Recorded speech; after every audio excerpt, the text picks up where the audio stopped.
Hello and welcome to another episode of Disney Characters You May Not Know, episode 20, and my god, 20 episodes. I can't even believe we got this far, actually.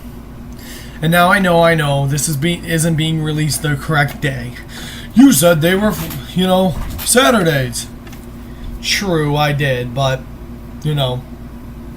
what are you gonna do about it? I also wanted to put this here as a bit of a Memorial Day, Memorial Day hoorah, that, if you're from the United States, you know that Memorial Day is a holiday. I'm not going to get into semantics of that, but why not? Bit of a holiday, hooray. Plus, what else can I say but, 20 episodes.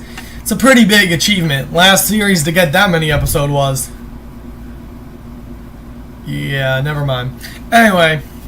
Let's get into it. Today's episode is on Mad Madam Mim, or preferably Madam Mim. Well, Mad Madam Mim is one of the antagonists from the 1963 Disney film The Sword in the Stone, which is based on the novel by T.H. White. Mim's past is mostly unknown. At some point unknown, she managed to harness her magical powers, which she likely used for negative means, and has become quite convinced of her power. She chose to use this magic for evil. It is also implied that she already knew Merlin before the start of the film, and that they're not exactly the best of friends. Madam Mim appears in the original version of the novel, but not in the revised version, the Once and Future King, which is more commonly known. In Italy, she is called Maga Mago. This character was the basis for the film character. Mim was animated by two of the legendary Walt's 9 Old Men. Milt Kahl, who also designed, refined, and did storyboard sketches from Bill Fleet, and Frank Thomas. Yes, that Frank Thomas. Kahl animated her initial interactions with Arthur, while Thomas oversaw her famous wizard's duel with Merlin. Well, her personality. Well, Madam Mim is a witch, whose power quite possibly rivals those of Merlin himself. Overconfidence, nevertheless, proves her biggest flaw. In an old rival of Merlin, she holds him in disregard. Mim is presented as a conscience spellcaster, boisterously impressed with her own power, who also uses magic sadistically.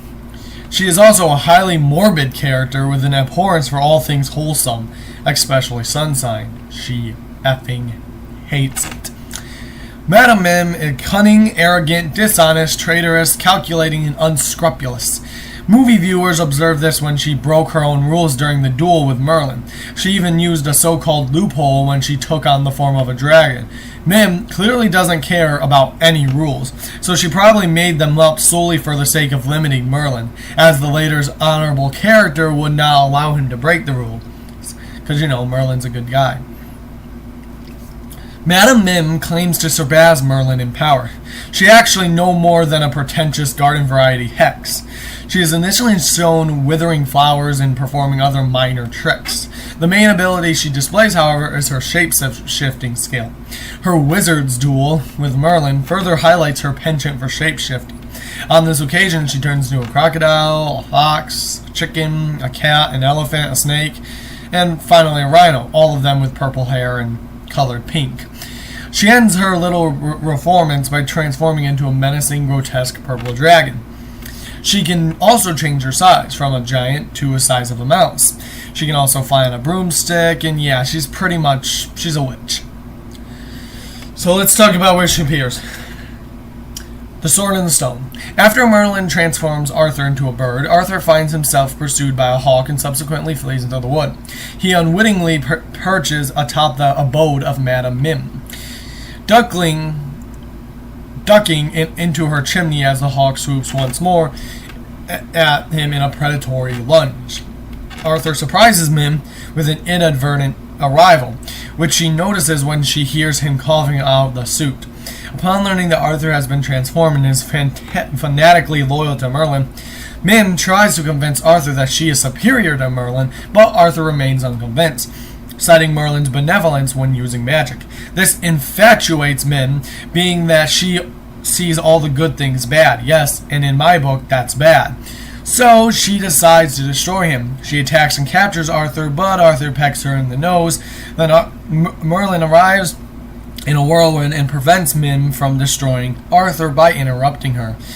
This eventually begins the rise of, the Wizard's Duel I've been talking about so much. Look it up online if you'd like to see it, the Sword in the Stone Wizard's Duel. Trust me, it's actually pretty funny. She is last seen at home in her bed, recovering from the disease. Merlin advises her to get plenty of rest and sunshine, opening a hole in her roof as he speaks to her. Mim rants about how much she hates sunshine as Merlin and the other two depart. Madam Mim has cameoed in various episodes of The House of Mouse. In the episode Mickey and Minnie's Big Vacation, alongside Mushu, Maleficent, Elliot, and the Reluctant Dragon. Printed media, books, people, books. Madam Mim is among the villains imprisoned on the Isle of the Lost within the Descendants books. She is mentioned to also have granddaughter, one of them called Mad Maddie, living there with her. In the other Descendant book, Madam Mim appears near the end of the book. People of Camelot and Cinderella's Burg are in distress due to spotting a dragon in their midst and later a snake. She had found a way to escape the Isle of the Lost through a magic tunnel underground that led to the dwarf's mine in Auradon. Though initially thinking it was Maleficent, the hero's kids later find out that it was Madam Mim. After a tough battle, Ben holds her at sword point with the legendary sword Excalibur, forcing her to stop mid-attack. Merlin then sends her back to the Isle of the Lost. Wow. Insane. And then finally, comics. The Disney version of the character was adopted into the Donald Duck comics in Dutch, where she sometimes teams up with Magica De Spell and or the Beagle Boys. She has also teamed up with P on occasion and even the Phantom at one point. She was also in love with Captain Hook in several stories. I know, weird.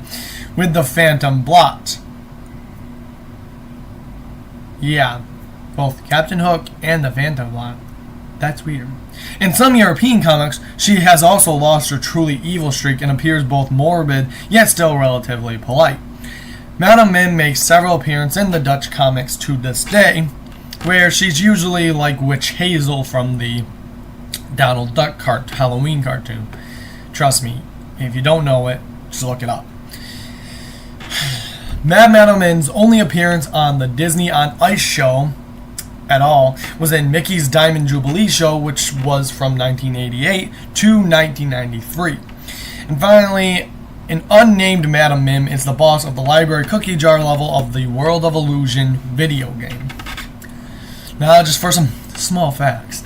In an alternate opening to the film, screenwriters intended to have Madam Mim usurp the throne of England by trying to kill Arthur, even before pulling the stone, and using a raven to keep surveillance. This was changed for an unknown reason. I say that it was probably a little intense. Madam Mim interacts with Merlin's wise old owl, Archimedes, only once, calling him a featherbraid when she teases her disregard for the rules. It is learned that Madam Mim hates sunshine, thinking it's being too wholesome. Weird. Despite her affection, Madam Mim did not die from her illness. Her counterpart in the book, meanwhile, died at the end of the duel. And finally, Mim mirrors a common theme from European folklore, whilst attempting to impress Arthur. After bewitching her features to look porcine, she morphs into a siren with long purple hair.